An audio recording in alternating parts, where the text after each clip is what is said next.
नमस्कार। आज हम सपन्ना पुस्तक का 8वां अध्याय पढ़ेंगे।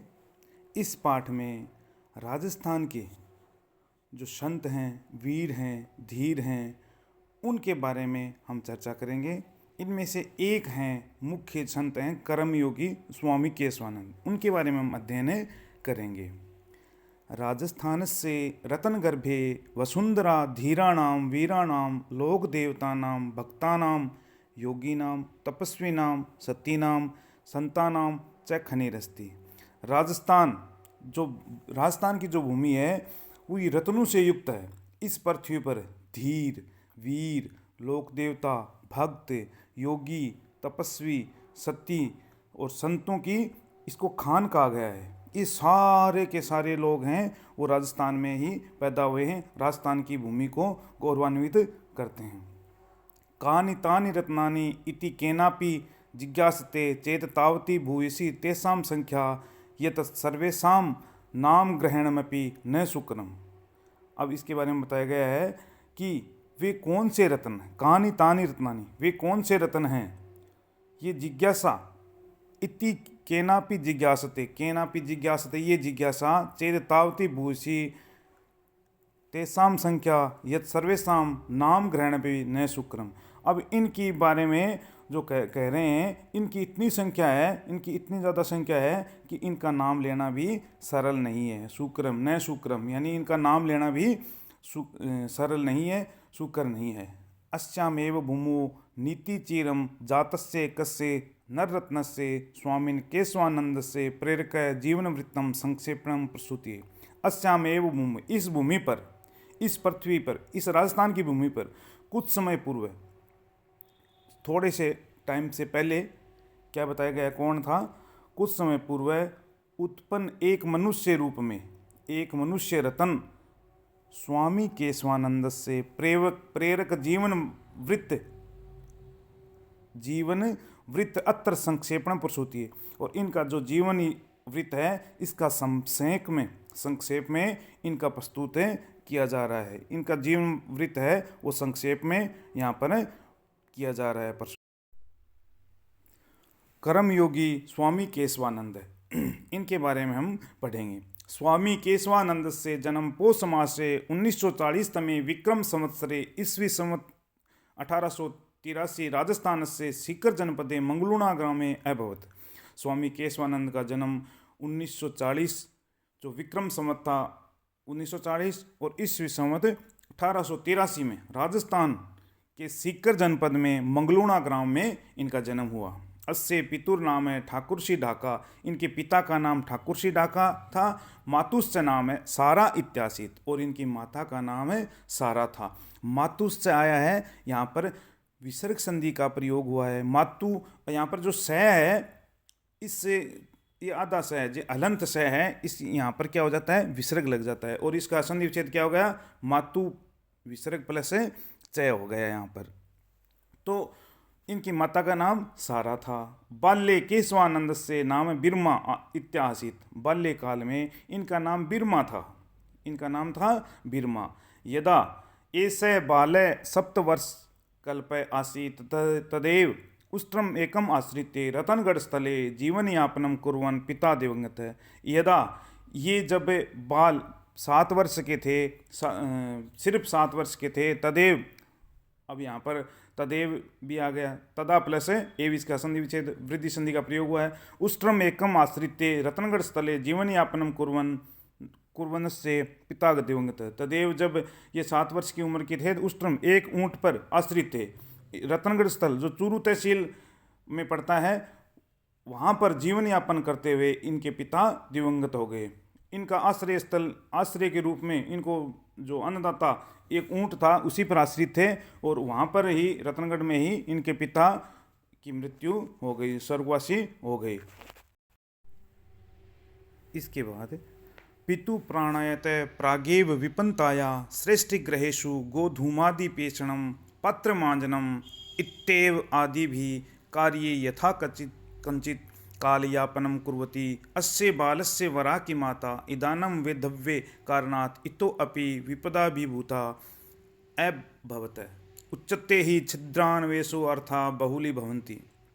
पितु प्राणायत, पिता की मृत्यु होने के बाद, विपन्नताया मतलब गरीबी के कारण, दरिद्रता के कारण, श्रेष्ठी ग्रहेशु सेठों के घर में यानी बणियों के घरों में क्या करती थी, गोधूम आदि पेषणम, गेहूँ और जौ थे उनको साफ करके पीसना, ये पीसना, पात्र मार्जनम, बर्तनों को साफ करना, बर्तनों को मांजना, इत्यादि भी इत्यादि कार्य यथा कंचित काल यापन, थोड़े समय व्यतीत करती हुई मतलब थोड़ा समय यापन करती हुई, अस्य बालस्य वरा की माता, इस बालक की, वरा की मतलब बेचारी माता, इदानीम वेधव्य, इस प्रकार के विधि का विधान, इस प्रकार का कारण, वेधव्य कारणात्, इस कारण वेधव्य यानी विधवा होने के कारण, इतो अपि विपदा विभूता अभवत, इस प्रकार से वो विधवा होने के कारण और भी अधिक विपत्तिग्रस्त हो गई,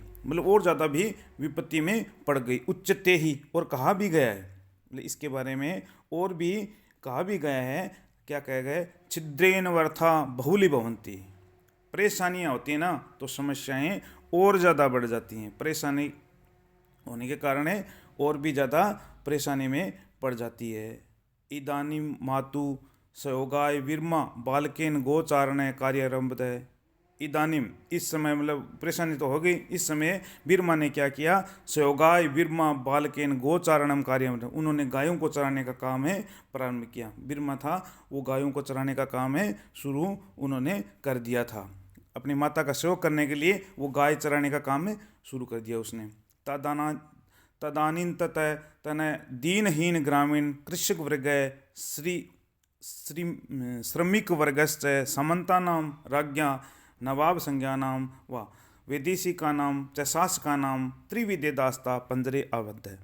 अब साथ में तो ये परेशान हो ही रहे थे और ऊपर से क्या थे, तदानीन तनय दीनहीन ग्रामीण, और उस समय के जो दीनहीन जो ग्रामीण लोग थे, जो दीनहीन जो ग्रामीण लोग थे और जो कृषक लोग थे, जो किसान लोग थे यानी श्रमिक लोग थे, और वहाँ पर क्या हुआ था, सामंतु, ये जो है ना नवाब संज्ञा नाम, यानी इनको जो मजदूर वगैरह बोलते हैं सामंतु, सामंता नाम है यहाँ पर बताया गया है कि जो सामंत थे, राज्ञा नाम और राजाओं, और साथ में वैदेशी का नाम, और वैदेशी के और शासकों के, तो जो तीनों की जो दास्ता थी उनमें बंधे हुए थे, एक पिंजरे के रूप में, गुलामी रूपी जो पिंजरा था उसमें बंधे हुए थे, सभी लोग इसमें बंधे हुए थे। रौरव नरक प्राय हिम तेसाम जीवन यापते थे, जो रौरव नामक जो नरक है, बहुत ही खतरनाक नरक बोला जाता है उसको, उस नरक रूपी पिंजरे में बंधे हुए उनका जीवन इस प्रकार से लग रहा है, जीवन इस प्रकार का जीवन व्यतीत करे। अयम पुनः, और फिर भी क्या कहा गया, गंडस्यो परिपीटक, यानी ये एक मुहावरा है कि क्या बताया गया है, फिर से फोड़े के ऊपर फूंसी, जैसे आपके कोई फोड़ा हो गया उस पर फूंसी हो गई, कि एक तो आप इस विपदा में हो, आपके जो फोड़ा हो रहा है और उसके ऊपर फुंसी और हो जाए तो कितना ज़्यादा कष्ट सहन करना पड़ता है। तो संवृत ये तय भयंकरो दुर्भिक्ष काल है समापन है, और तो एक तो ऊपर से जैसा कहा भी गया थे, एक तो फोड़ा है और ऊपर से फुंसी हो गए, एक तो इतना दुखी हो रहे थे लोग और ऊपर से भयंकर अकाल आ गए। इन राजाओं की जो मानसिकता थी वो परेशान करते थे, सामंत वैदेशी के सारे चारों ओर मिलकर के मजदूर वर्ग को परेशान करते थे। एक तो कहते हैं कि फोड़ा, ऊपर से फुंसी हो गई, यानी एक तो लोगों के पास खाने के लिए कुछ था नहीं और ऊपर से उनके विभिन्न प्रकार के कर लगे हुए थे। तो लोगों का जीवन यापन, जो किसान वर्ग से जो मजदूर वर्ग थे, वो कैसे अपना जीवन यापन करें। संवृत्त यत भयंकरो दुर्भिक्ष काल है समापन है, और इसमें क्या है, फिर हो गया और अकाल आ गए, ये भयंकर जो अकाल था वो आ गया। 56 अकाल इति कुख्यातो विक्रमी संवत 1956 तमस्य तस्मिन दारुणे दुर्भिक्षे प्राण धारणा पे दुर्भम आसीत। 56 अकाल इति कुख्यात, इसका नाम था 56 अकाल। विक्रमी संवत 1956 में दारुण दुख दुर्भिक्षे प्राण धारणमपि, इस जो काल था इसमें प्राण बचाना भी मुश्किल था। इस दुर्भिक्ष काल में, भयंकर अकाल में अपना जो प्राण धारण करना भी मुश्किल था। इस समय अपना जो प्राण बचा लेता वो भी यहाँ पर मुश्किल लग रहा था। चतुर्दिक्षु जलनेव अन्ननेव तृणनेव, चारों दिशाओं में जल भी नहीं था, अन्न भी नहीं था, और तृण नेव, और जो पशुओं के लिए चारा था वो भी नहीं था। अब यहाँ पर जो नेव आया है, इसका संधि विच्छेद न प्लस एव, इसमें वृद्धि संधि का प्रयोग हुआ है। आसीत केवल क्षुत पिपासयो अखंड साम्राज्य, चारों ओर से यानी भूखे, पिपासयो यानी प्यास, केवल भूखे और प्यास से लोगों का अखंड साम्राज्य था। चारों ओर लोग केवल भूख और प्यास से के बारे में बात कर रहे थे, वही लोग यहाँ पर थे। प्राणी नाम आर्तनास्त, और चारों ओर से प्राणियों की चीख पुकार ही सुनने को मिल रही थी। समी वृक्षानाम त्वचम बरुट संज्ञक घास च खादित्वा मनुष्य यथा कश्चित प्राणान रक्षवंत। समी वृक्ष यानी जो खेजड़ी वृक्ष जिनको जांटी बोलते हैं, समी वृक्षाणाम त्वच, समी वृक्ष की जो त्वचा थी उसको बरूट संज्ञक, जो बरूट एक घास की संज्ञा होती है, उस घास को खा करके मनुष्य यथाकथित प्राणान रक्षित, अपने प्राणों की रक्षा। लोग है ना जो खेजड़ी के जो छोड़े बोलते हैं, यानी उसके जो त्वचा थी उनको खा करके तथा जो घास है वो खा करके अपना जीवन जो बचाने की कोशिश कर रहे थे, अपने जीवन की रक्षा कर रहे थे भरूट खा करके। देखो कितनी विकट स्थिति थी। पशु प्राय काल कवलिता, और पशु प्राय खत्म हो चुके थे, मृत्यु के ग्रास बन चुके थे ज़्यादातर, क्योंकि लोगों के लिए खाने के लिए थे तो पशुओं के लिए कहाँ से मिलता। एतो माता पुत्रो अपि जनपदात जनपदम ग्रामात ग्रामम च अटंतो आस्ताम, और एतो माता पिता दोनों माता और पुत्र अपि भी जनपदा जनपद, नगर से नगर, ग्रामात ग्रामम, गांव से गांव, अटंतो आस्ताम, घूमते रहे, भटकते रहे। अस्मिनावतरे सतत दुर्भिक्षम प्राणांतरे जर्जिता बलवद अवस्था च विरमा जन्यपि 16 वर्षीय इयम किशोर एकल विहार दिव्यम प्रायता। और ऊपर से क्या हो, जैसे फोड़े पर फूंसी वाली बात हो गई।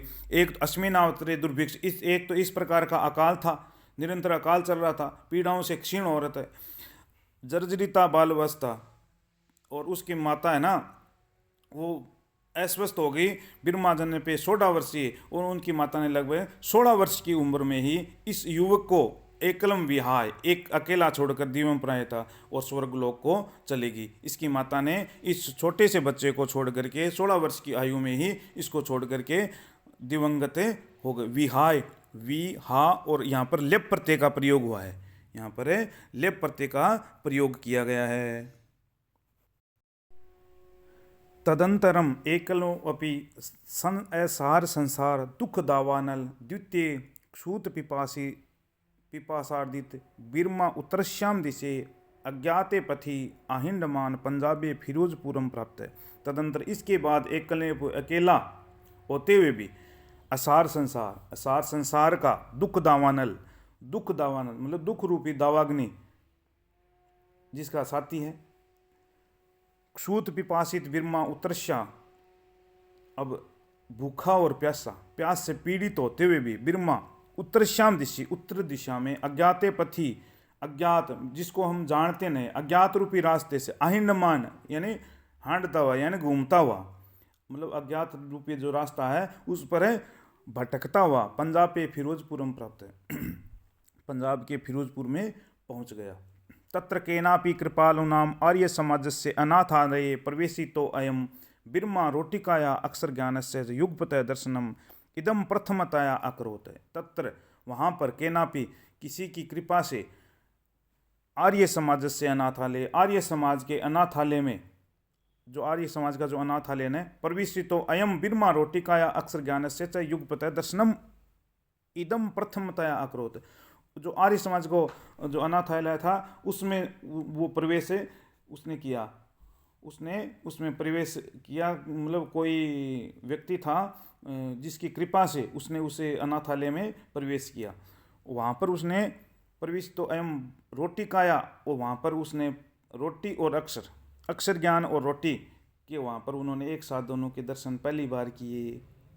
दोनों ही चीज़ें उनको वहाँ पर रोटी और अक्षर ज्ञान वहाँ मिला। अयमेव एकस्य पशुचारकस्य महापुरुषत्वं प्रति यात्राया प्रस्थान बिंदु रास्ते, यही एक जो चरवाहा था उसकी महान पुरुषत्व, जो महान पुरुषत्व थी उसकी यात्रा का यहाँ बिंदु का प्रथम प्रति यात्राया प्रस्थान बिंदु रास्ते, प्रथम बिंदु था, उनकी यात्रा का प्रथम बिंदु था। अत्र तस्य हदि संस्कृत ध्यान इच्छा अंकुरिता, और वहीं से इनके मन में संस्कृत के प्रति जो ध्यान की इच्छा थी वो जागृत हुई, यहाँ से उनके संस्कृत के प्रति उनकी इच्छा जागृत हुई। अब ये पहला भाग हमने यहाँ पढ़ लिया है, दूसरा भाग हम फिर पढ़ेंगे। धन्यवाद।